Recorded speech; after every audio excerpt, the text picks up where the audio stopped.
País, buenas noches, Oye País, yo soy Rudy González, gracias por su compañía en esta hora, una semana cortada por el medio, por el feriado de la celebración de Nuestra Señora de la Altagracia, una fiesta religiosa, día feriado en República Dominicana. En esta semana, amén de todas las informaciones, todas las noticias, es una semana que se concentra mucho en la parte de lo religioso. En esta semana conversamos con Carlos Cuello sobre la situación de la economía y con Julián Roa sobre las tensiones de la política internacional. Comparto con ustedes ambas entrevistas después de la pausa.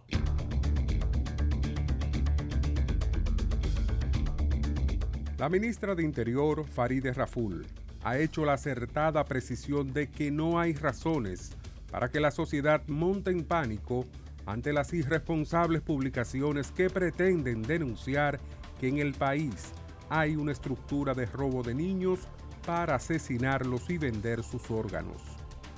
Los casos de desaparición de 2 niños, Roldanis Calderón y Brianna Henao Rosario, ambos de 3 años de edad, en hechos separados ocurridos en comunidades rurales de Jarabacoa y Puerto Plata, ha conmovido a la sociedad. Las estadísticas lo dicen claro. En los primeros 10 meses de 2025 se reportó la desaparición de 1.054 personas en el país, de los cuales un 25%, 232 de estos, no han sido localizados y poco más de 50 fueron encontrados fallecidos. Los casos de personas desaparecidas, en especial niños y jóvenes, se convirtió en un tema nacional a propósito de la extraña desaparición de Alexander Sang, aquel jovencito de 18 años que salió de madrugada de su residencia en el sector El Cacique de la capital y pareciera que se lo tragó la tierra. Su madre, doña Yocasta Díaz, lo sigue buscando día por día y mantiene viva la esperanza de que encontrará a Alexander. Estos episodios dejan claro la necesidad urgente de la creación de lo que se denomina Alerta Amber, un protocolo que se pone en movimiento con personas entrenadas y recursos para salir de inmediato en búsqueda de personas desaparecidas, porque las primeras horas pueden hacer la diferencia entre la vida y la muerte muchas veces. Al mismo tiempo, como sociedad, debemos crear conciencia contra el morbo que sobre estos pesares mueven a los perversos.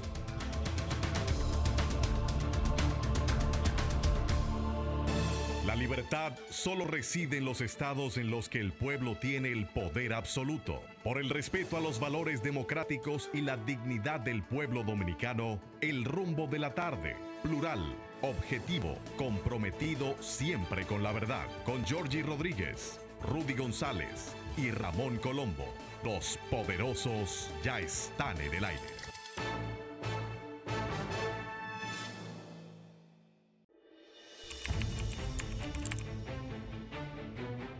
Periodismo de investigación, columnas, opinión, análisis, reportajes de fondo.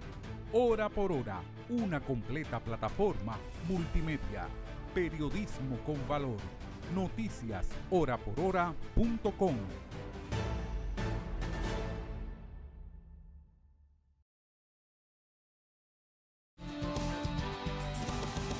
Gracias por continuar con nosotros aquí en Oye País. La economía mueve el mundo, mueve nuestro país, y el Banco Mundial ha trazado las perspectivas para el 2026 y ha dado mucho de qué hablar. Ha colocado a República Dominicana incluso en una posición cómoda, que algunos economistas dicen que no obedece a la realidad, que otros dicen que sí, que otros dicen que hay que ver, que hay que esperar, que todo depende, que las coyunturas. Yo simplemente leo, veo las cosas y le pregunto a los que saben. En esta ocasión, a uno que sabe aquí en Oye País, don Carlos Cuello. Buenas noches, don Buenas Rudy. noches, don Carlos. Aquí estamos. ¿Qué usted opina de esas metas que traza el Banco Mundial en su informe sobre la economía del 2026? Son proyecciones, obviamente, ¿no? Con un panorama muy cargado de incertidumbre, pero todos los años, tanto el Banco Mundial como el Fondo Monetario, la CEPAL, Sí, todos los el organismos BID, internacionales hacen proyecciones, Sí. porque es una manera de tú identificar objetivos y metas. Sí. Y de indicar posibles problemas incluso. Claro, sin descartar que pueden presentarse situaciones imprevistas. Como de hecho ha pasado muchas veces, la pandemia, Claro. las guerras, Claro, o sea, hay situaciones. claro. Pero en la mayoría de las veces, esas proyecciones de alguna manera explican la realidad. Claro. Y como decíamos, si alguna situación fuera de contexto se presenta, ¿no? Entonces se explica sencillamente. Claro, ¿no? claro. En este caso, el Banco Mundial ya presenta lo que son sus resultados preliminares, por supuesto, para el año 2025. En el caso 26. 2025 resultados. El resultado. 26 proyecciones, correcto. Sí, no, ¿no? tienes razón, tienes razón. Para el mundo dice que va a ser 2.7, para la economía avanzada 1.7, economía emergente y en desarrollo 4.3, Asia y Pacífico el 5, China vi que tuvo un crecimiento de un 5% con todo y la guerra Sí. arancelaria, ¿no? Europa y Asia Central 3.6, América Latina y el Caribe le da 2.4, 2.2, ¿no? Que es lo que coincide con lo que la proyección de la CEPAL, ¿no? Y América ya subsahariana, África subsahariana, un 4%. Para el mundo, la proyección que tiene el Banco Mundial para este año, ¿no? Que es ligeramente a la baja, ya lo habíamos comentado antes, ¿no? Es 2.6, me voy a ir directamente a América Latina, que es 2.3 para este año, un puntito por encima del 2.2 del 2025. del 2025, ¿no? Y bueno, ya para el resto del mundo no hay mayores diferencias en lo que se espera para el año 2026. Para el 27 mantiene alguna proyección, en el caso del mundo entiende que va a haber una ligerita recuperación, 2.7, ¿no? Y para América Latina se espera que va a ser 2.6, de 2.3 a 2.6. Pero se ve en recuperación, en alza. Exacto. Lo que más llama la atención aquí es que el Banco Mundial, en sus proyecciones, nuevamente identifica o ubica a la República Dominicana como la economía de mayor crecimiento en la región, exceptuado por supuesto a Guyana. Sí, para Guyana es como cuando medíamos a Venezuela en la crisis, no podíamos establecerla dentro del promedio porque se caían los promedios. Que por cierto, En este caso, Guyana está por encima de todos los promedios. Claro, que por cierto Venezuela no aparece aquí en estas proyecciones. Parece que en materia de elaboración estadística no hay confiabilidad. Sí. No sé si el Banco Mundial creo que está excluido de participar en lo que son sus revisiones anuales y eso, porque se había producido una ruptura con el fondo y con el Banco Mundial, ¿no? Imagínate. Entonces, la realidad, la República Dominicana aquí se le proyecta un 4.5%. Ese mismo Banco Mundial que proyecta 2.5 para este año, que sabemos para el continente. Para el completo. año, 2025, que sabemos que va a ser muy difícil, prácticamente imposible, ¿no? Según los últimos resultados que tenemos. Faltaría por conocer el resultado del Banco Central ya con diciembre, ¿no? Pero de todo modo, el 4.5 para la economía dominicana, sujeto por supuesto a lo que son las tensiones comerciales que no terminan de normalizarse, aunque como decíamos la semana pasada, ya uno se va acostumbrando, ¿no? Sí. Se va perdiendo el miedo, ¿no? En cierto modo. Pero no dejan de presentarse situaciones preocupantes. La de Venezuela, que está en un proceso ahora mismo, ¿no? La situación de Groenlandia y la amenaza a Europa con aranceles. Claro. No solamente amenaza directa de aranceles, sino amenaza indirecta. O sea, le voy a poner un arancel a todos los países que hagan negocio con. Sí. que uno no sabe a dónde puede caer el globo, por así decirlo. ¿Y entonces, en qué magnitud? Esa incertidumbre van a seguir, van a persistir, y obviamente que eso incide sobre lo que son los niveles de demanda interna, la decisión de los agentes económicos, ¿no? Pero de todo modo, repito, el Banco Mundial le asigna una proyección a la economía dominicana de un 4.5% para el año 2026, encabezando el crecimiento en la región latinoamericana y caribeña, superando, casi duplicando el crecimiento, más que duplicando el crecimiento de la región, Latinoamérica y el Caribe, ¿no? Y solamente superada, repito, por Guyana, por las situaciones que ya hemos anticipado. Carlos, en este mismo punto, yo estuve pensando así, leyendo informaciones que uno lee todos los días. Va a haber una reformulación de la directiva de la Reserva Federal para este año en Estados Unidos. No, tiene que producirse porque creo que es mayo. Que cumple. Entonces, si se produce esa reforma, entra una persona o un equipo más afecto a las políticas de Donald Trump, que ha tenido los choques. Las políticas que se podían establecer desde la reforma, con, por ejemplo, la subida de las tasas, todo este tipo de cosas, las reducciones, el enmarcamiento del desempleo, o sea, las políticas norteamericanas internas, ¿cómo podrían afectar a la República Dominicana? Pueden tener incidencia importante en estas proyecciones. Mira, no se ha planteado cambio de la ley. No, pero conociendo... Que le da cierta autonomía a la Reserva Federal. Claro, por lo que te digo, conociendo... Bueno, pero déjame decirte algo. El actual sí. fue nombrado por Donald Trump. Claro, pero ahora no es un hombre de Donald Trump. Bueno, incluso porque se le ha resistido a algunas pretensiones de Donald Trump. Él ha actuado de acuerdo con lo que corresponde por su cargo, ¿no? Para su cargo. Incluso cuando se vio la necesidad, la Reserva, que no es él, son 12 gobernadores, ¿no? Claro. De reducir la tasa, se redujo. Sí. Ya se hizo una reducción, ¿no? Que no haya sido del agrado del presidente Donald Trump, eso es otra cosa. Pero lo que más le conviene a Estados Unidos y a la economía global es que se mantenga la independencia, la relativa autonomía de la Reserva Federal totalmente de Estados Unidos. Incluso el Congreso los otros días fijó posición ante una situación de... No, y lo dijo bien claro, que no permitía el Congreso, y no solamente los demócratas y republicanos, el Congreso como tal.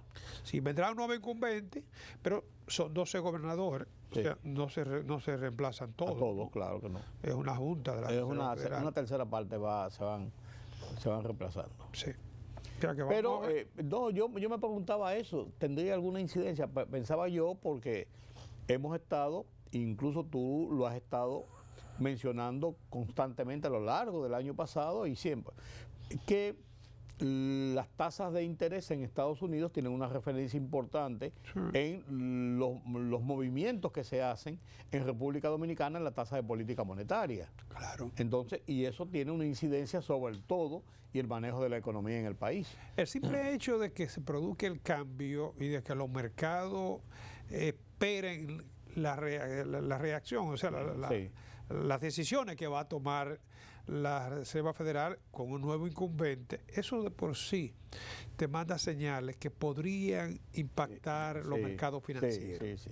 Una incertidumbre, unas tensiones, cualquier cosa que se vea se puede interpretar de otra forma. Sí, fíjate, un cambio de un gobernador de la Reserva Federal de por sí altera el comportamiento de los mercados. Entonces, por eso es que yo era mi...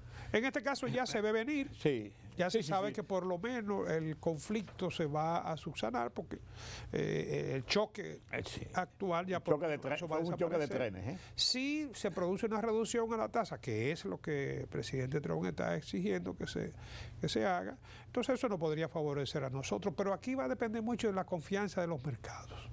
Porque los mercados en definitiva son los que van a determinar los niveles de tasa a que se van a hacer las negociaciones. Bueno. Perfecto. Me satisface su opinión. Las exportaciones siguen bien. Sí, siguen viendo en popa. Ya Prodominicana, centro de exportación e importación de la República Dominicana, lo que era antes Sedopex. Sedopex. Reveló la cifra para el año 2025.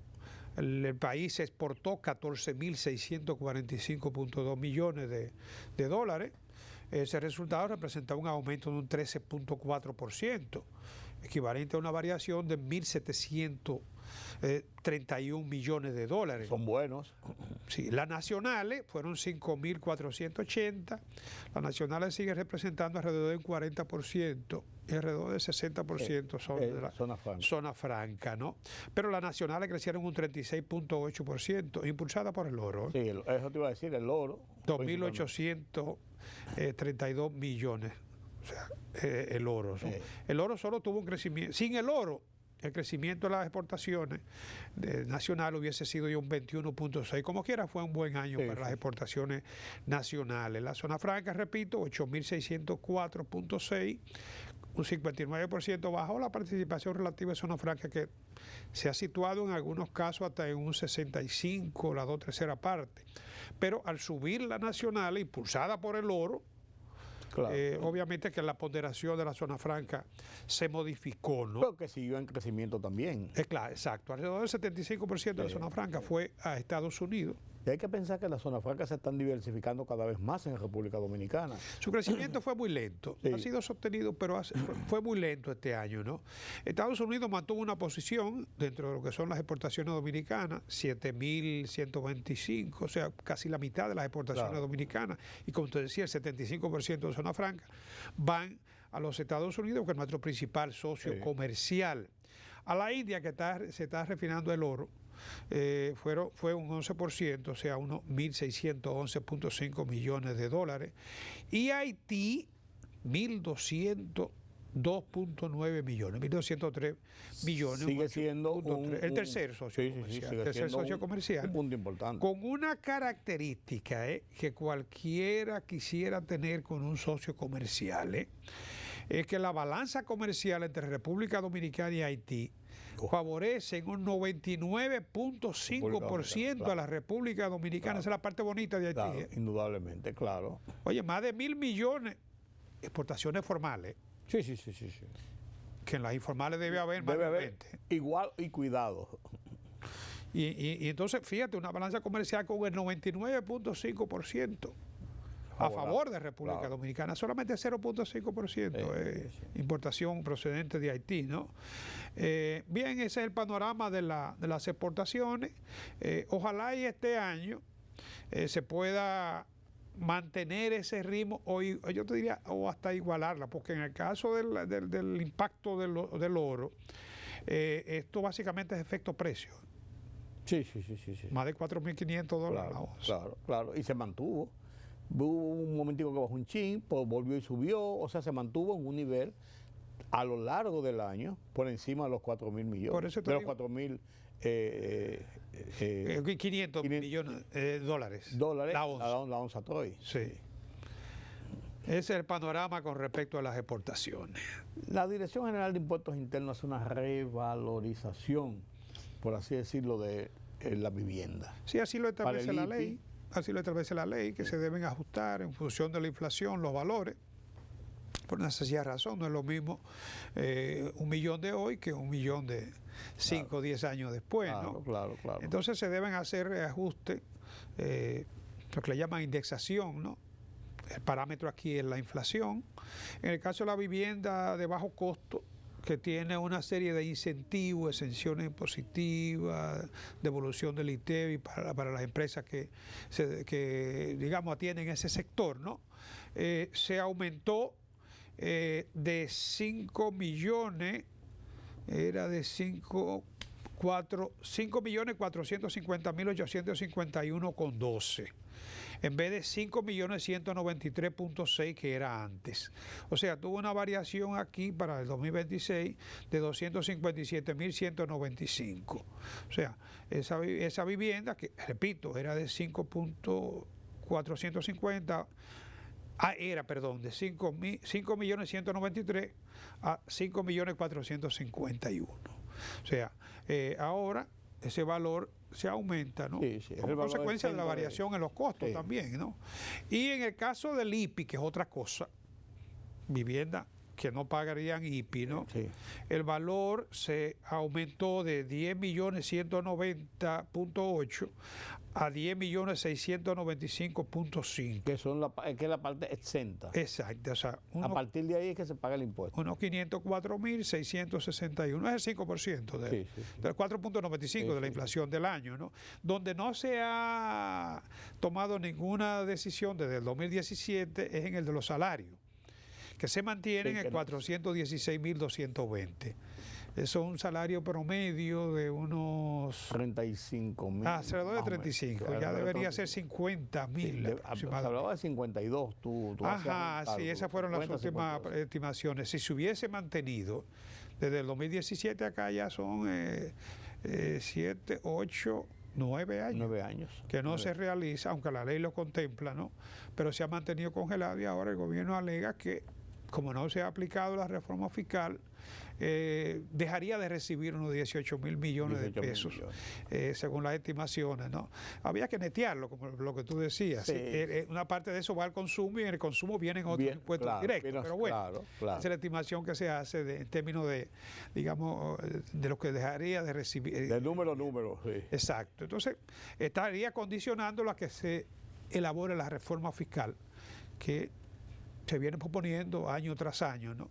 Y que aunque todos sabemos que es necesaria, pero nadie quiere ser afectado. Sí, y ya el ministro de Hacienda hablaba de no un plan de reforma fiscal, un proyecto de reforma fiscal ampliado, sino sectorizadamente, o sea, por sectores, por aplicaciones de la misma economía, hacer ajustes.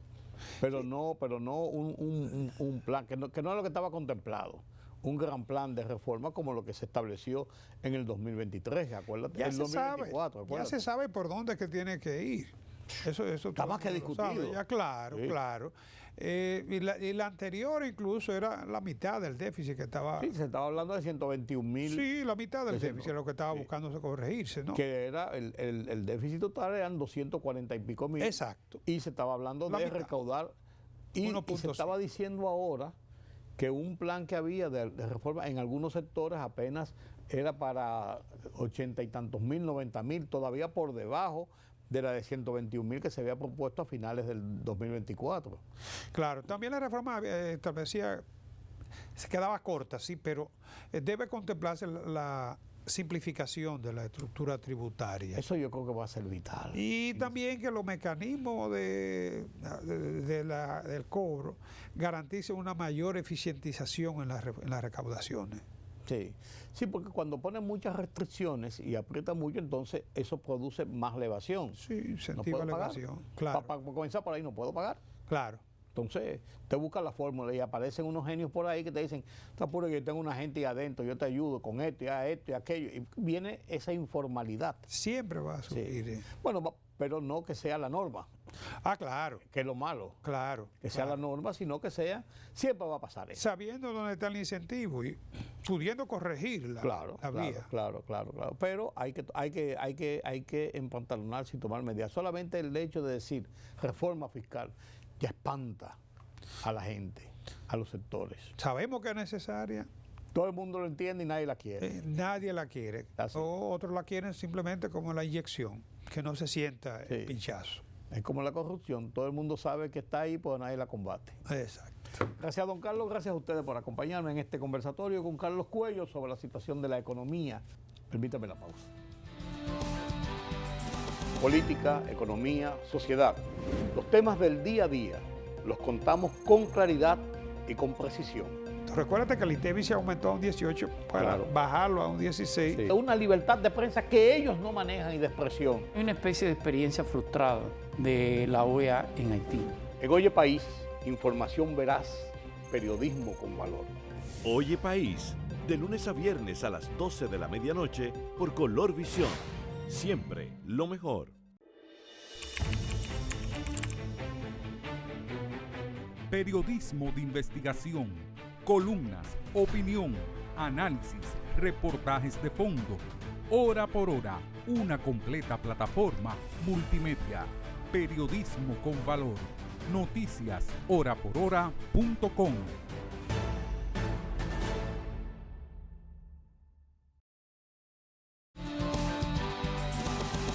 Gracias por continuar con nosotros aquí en Oye País.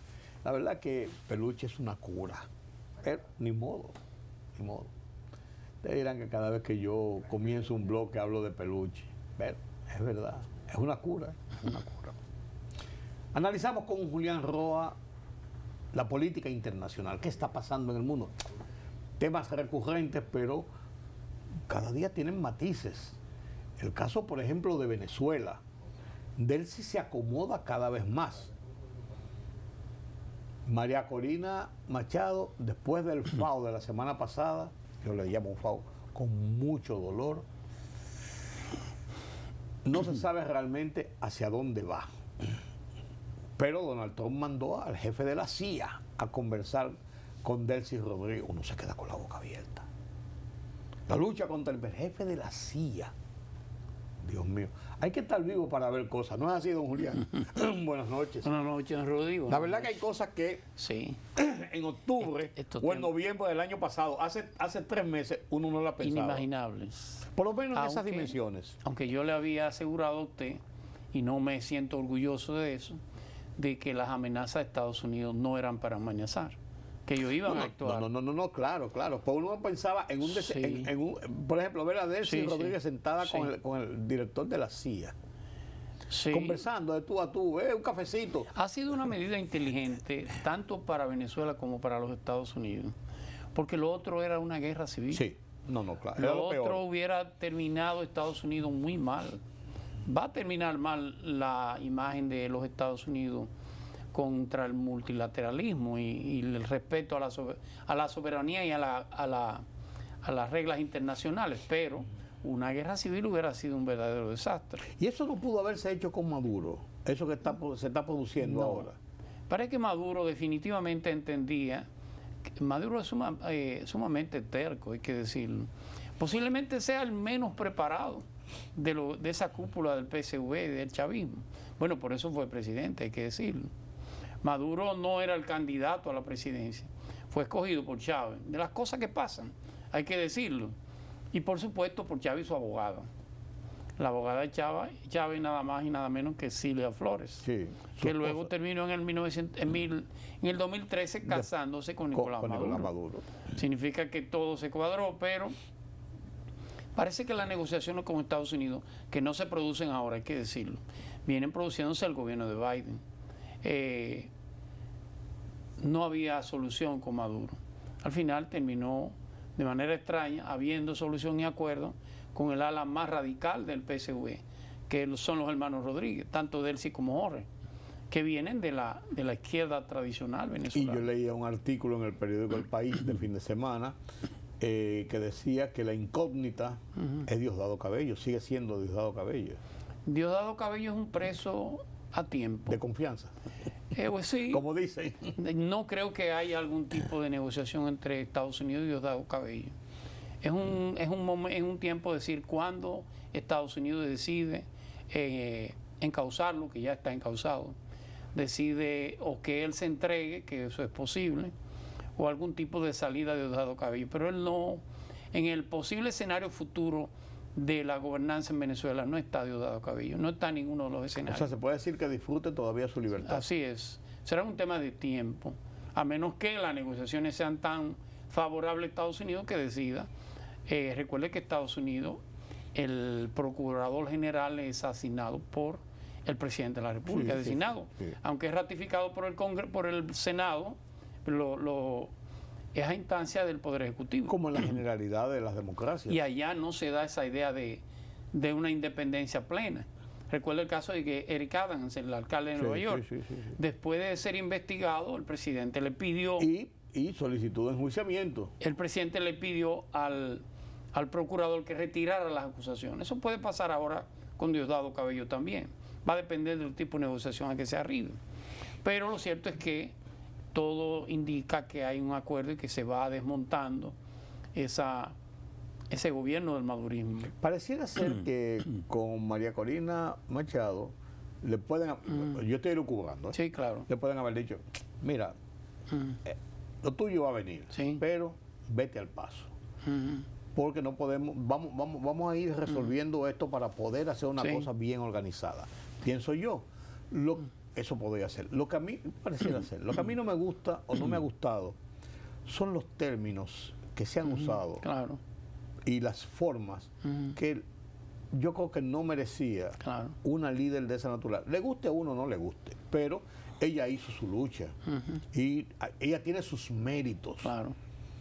Puede estar equivocada o no, pero ella hizo lo que ella creía por sus intereses o los intereses de la oposición, los intereses del Claro. país, lo que tú quieras. Así es. Pero ella tiene un mérito dentro de todo este escenario. Bueno, Digo, es lo que yo pienso. Pero no es la persona de la transición. Está bien. Venezuela va a una transición de varios años, no de un año, No, ni de 6 meses. Ese es el tema. En más de 6 meses, las elecciones no se programarán antes de los 6 meses.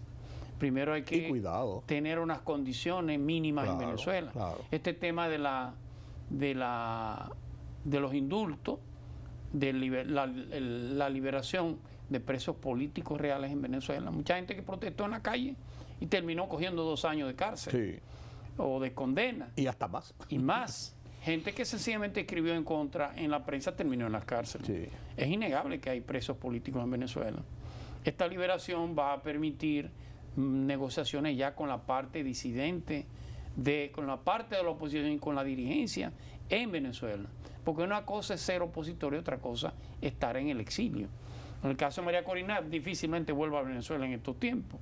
Pero ahí usted podría incluir al alcalde Ledesma, que vive en España. Edmundo A González. Edmundo González, a Leopoldo López, a Enrique Capriles está en Venezuela. Sí. Ese podría ser un elemento de transición, porque tampoco no es tan radical de un lado ni del otro.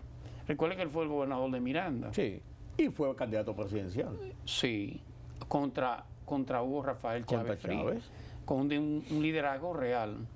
María Corina es muy importante entre la clase media venezolana, que cada día es menor, hay que decirlo. Y por supuesto, en el caso de Edmundo González, toda Venezuela no votó en favor de Edmundo González, sino en contra de Nicolás Maduro. Ahora las cosas son distintas, las posiciones se van a colocar en su verdadera dimensión. Yo creo que María Corina, y creo que en cierto modo un poco está jugando, sobreactuando, si usted quiere, esa idea de llevar el premio Nobel y entregárselo, son cosas. Primero ofende al presidente de los Estados Unidos. Tú estás tan desesperado que aceptaste un cuadro. ¿Cuál es una estupidez? Eso es intransferible. Y abonarse tanto a los Estados Unidos no es su mejor salida. Venezuela va a encontrar mucha gente que está a favor de lo que hizo Estados Unidos, pero va a encontrar una gran mayoría que no, independientemente de los resultados. Significa que la transición en Venezuela, ¿quiénes serán los posibles que hagan esa transición? No lo veo a la vista en estos momentos. Y por supuesto, esta señora, hay que decirlo, Delcy Rodríguez, lo que está haciendo es valeroso, es valiente. Ha sido derrotada y aún en la derrota busca evitar una guerra civil en Venezuela. Ahí demuestra que realmente ella tiene los pies sobre Innegablemente. Sí. Y el hermano del presidente de la Asamblea. Sí. No, usted dirá, bueno, es una traición, no lo sé, pero es la salida menos dolorosa y menos sangrienta para Venezuela. Hasta diría yo la salida posible. La salida posible, sí. La salida posible. Dentro Lo otro, porque cambiar, lo que yo decía, cambiar un estado Claro. de gobierno, una ideología formada No. por Hugo Chávez de 25 años, Así un es. sistema de gobierno de buenas a primeras, en 48 horas es más complejo. totalmente. Porque la gente dice, no, son Delcy y son el hermano y son Diosdado. No, ellos tienen también una clase del pueblo que le sigue a ellos, Además, que creen ellos. ella luchó contra el madurismo y es la líder del madurismo, pero no la líder de la oposición. Ahora se recompone la fuerza. Ahora todo el que salió al exilio va a influir de cómo se escoja a alguien que no necesariamente sea María Corina Machado. Claro. No creo que la tenga consigo ella, ¿no?, en estos momentos. 4 años de Ucrania, por Dios. Sí. Esa es una guerra de desgaste. Le dije sí. en este programa, Pero una no guerra de desgaste donde los actores todos ganan, menos Ucrania, que decirlo. y ha Rusia. sufrido la Los dos invasión, que intervienen sí. son los que son perjudicados. Rusia ha aportado más de 1 millón de muchachos, de juventud, a esa guerra ucraniana, que es una guerra sin sentido, en el sentido de que esos territorios que se han secesionado ya y que han jurado por la madre Federación Rusa, no van a volver a Ucrania. Usted no se lo va a imponer. Sí. Eso no tiene retroceso. No tiene retroceso, entonces lo mejor es ver cuál es la salida más honrosa de Ucrania y por supuesto eso va a envalentonar a Rusia con relación a Europa. Mucho más Ese es el tema. este criterio regional de zona de esfera de influencia que ha acogido Donald Trump. Incluyendo Groenlandia. Por supuesto. Para ponerlo dentro del contexto regional. Groenlandia es vital, es parte del Eleventh Round norteamericano, es parte de su Heartland, como ellos llaman, Sí. de su espacio vital, vamos a llamarlo así, en una comunidad que no tenga este nivel de tensión, no habría inconveniente, pero en una comunidad con el nivel de tensión que se encuentra, lo lógico es que cada esfera quiera protegerse. Por eso lo ha hecho Rusia con Ucrania, innegablemente. Pero esto plantea una situación de Ucrania, Sí. no solamente de Rusia, sino Claro. el caso de Groenlandia plantea Claro. una situación de tensiones Claro. entre Europa y Estados Unidos. Entre los miembros de la OTAN. Sí. Pues son miembros Porque de son la miembros OTAN de la OTAN todos. Y Estados Unidos es el mayor financiador. Es una situación incómoda porque inclusive para Europa perder a Ucrania, que la tiene perder a Groenlandia, que la tiene perdida, innegablemente le va a ser muy difícil que eso no se ejecute. Es un territorio inmenso, es la primera isla más grande del mundo. Si consideramos al continente australiano como continente. Como continente, sí, claro. Es un territorio inmenso, pero apenas tiene menos de 60.000 habitantes. Es parte del gobierno danés. Y como también lo fueron las Islas Vírgenes. Sin embargo, Estados Unidos le compró las Islas Vírgenes a Dinamarca. Sí. Es el modelo que plantea Trump en este caso. A lo que hizo Inglaterra con las Malvinas. Claro, perfectamente. Sí. Tiene mucho que ver la intención de los ciudadanos que realmente quieren, como ha dicho Dinamarca y la Unión Europea. La decisión de Groenlandia es una decisión primero de los de Groenlandia y segundo de Dinamarca. Pero mire algo importante, y es que Donald Trump ha tomado unas medidas. Lo que ha hecho algunos países europeos, dentro de ellos el Reino Unido, Francia, Alemania y otros más, y por supuesto Dinamarca, fue mandar soldados de observación, supuestamente. La respuesta de Trump fue colocar un 10% de aranceles a esos países. Y amenazar hasta el 25%. Ahora en febrero. Sí. En mayo será de un 50%. Alemania se retiró, mandó los soldados y los devolvió de nuevo.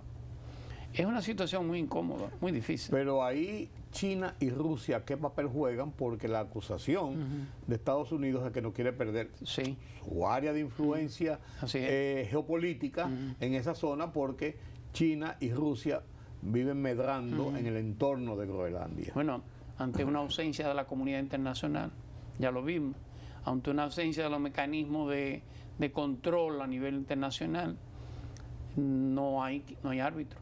Y si no hay árbitro, no es verdad que estando tan cerca de los Estados Unidos, Groenlandia, y con un poder, con una persona que ha demostrado que es capaz de usarlo, lo usó en Irán.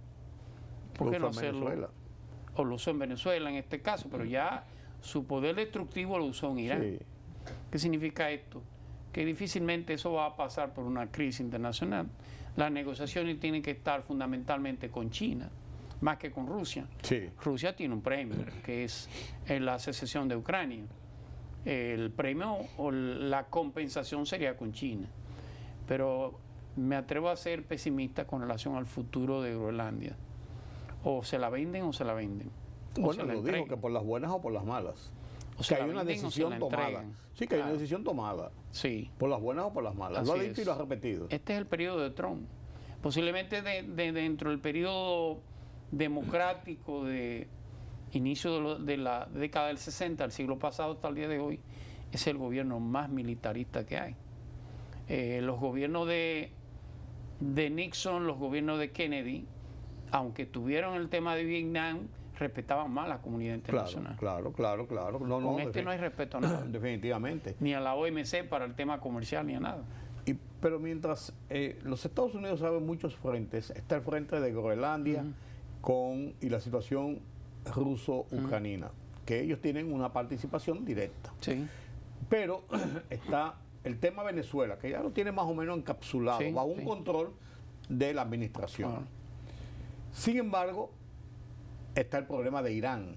Porque el problema de Irán yo lo veo en otra dimensión. Los Estados Unidos le dieron unas nalgadas a Irán, al punto de que Irán se replegó de todo. Prácticamente dijo, señor, yo no quiero problemas. Esta gente juega con duro, este papá da una pela con un fuete duro.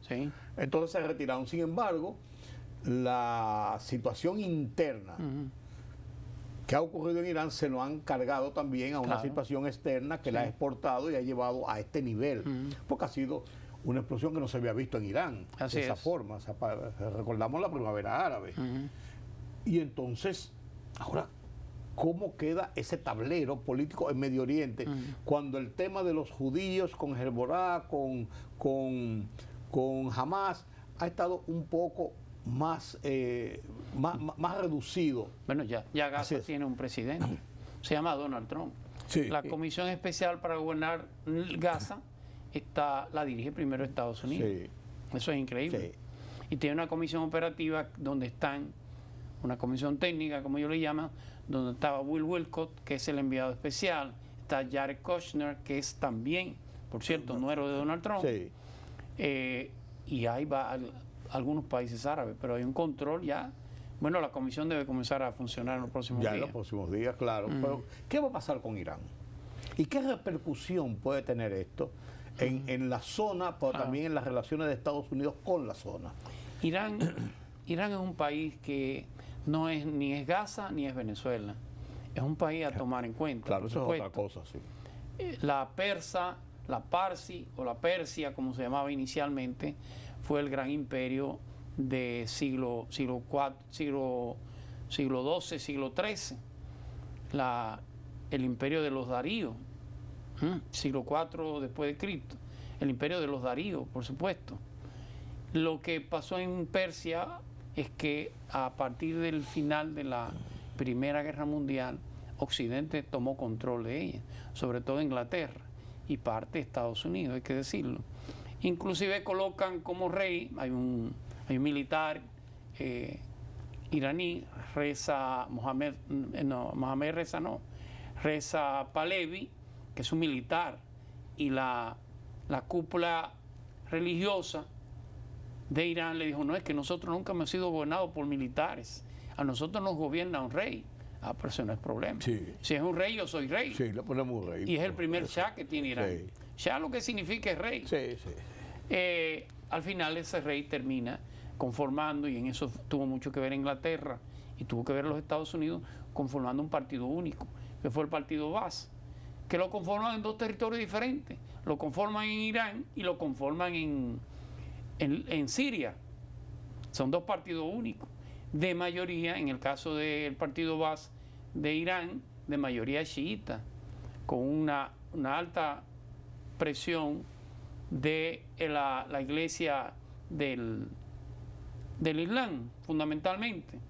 Por supuesto que eso trajo como consecuencia un enriquecimiento. Irán se modernizó, hay que decirlo, pero un abandono, un régimen de gran represión.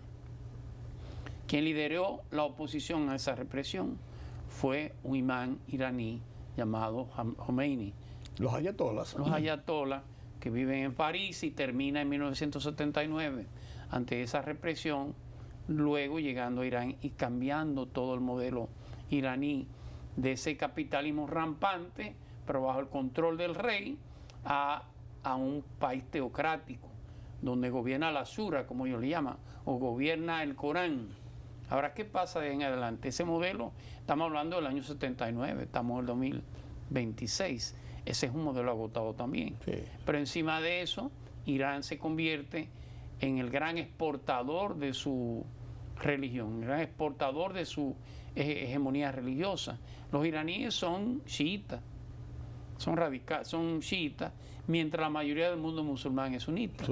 Sin embargo, que mientras Arabia Saudita era el gran centro de poder del sunismo, Irán se convirtió en el centro de poder del chiismo y exportó prácticamente su política tanto a Siria, que apoyó a Siria, tanto a la hermandad musulmana, a todos los pueblos de una manera contestatario del orden establecido.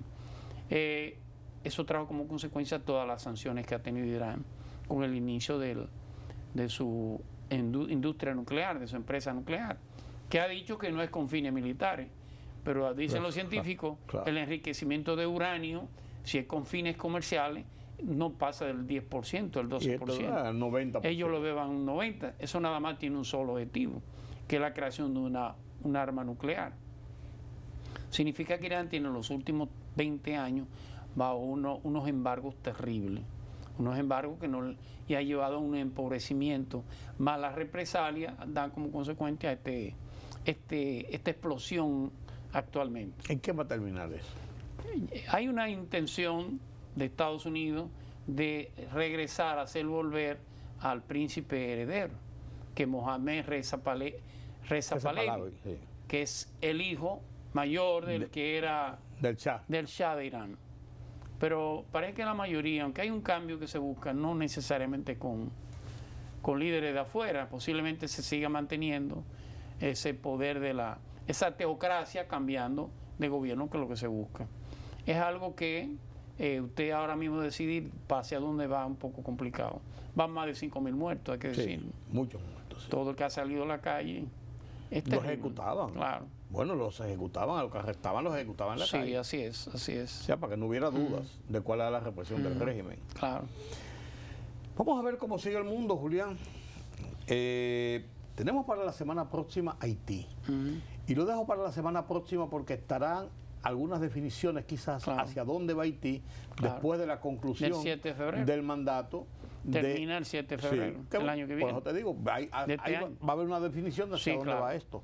O va a acelerar el caos más del que lo hay porque nadie va a gobernar. O hay que volver a conformar un nuevo consejo. Una recomposición de la fuerza. Y esa recomposición es sumamente complicada. Complicado. En Haití, para usted poner de acuerdo a dos haitianos, tienen que matar uno. No lo dije yo. No. Lo dijo Jacques Pied, el padre. Sí. Y es una realidad. Bueno, una pena. Gracias, don Julián. Gracias, amigos, por acompañarme en este conversatorio sobre los temas internacionales.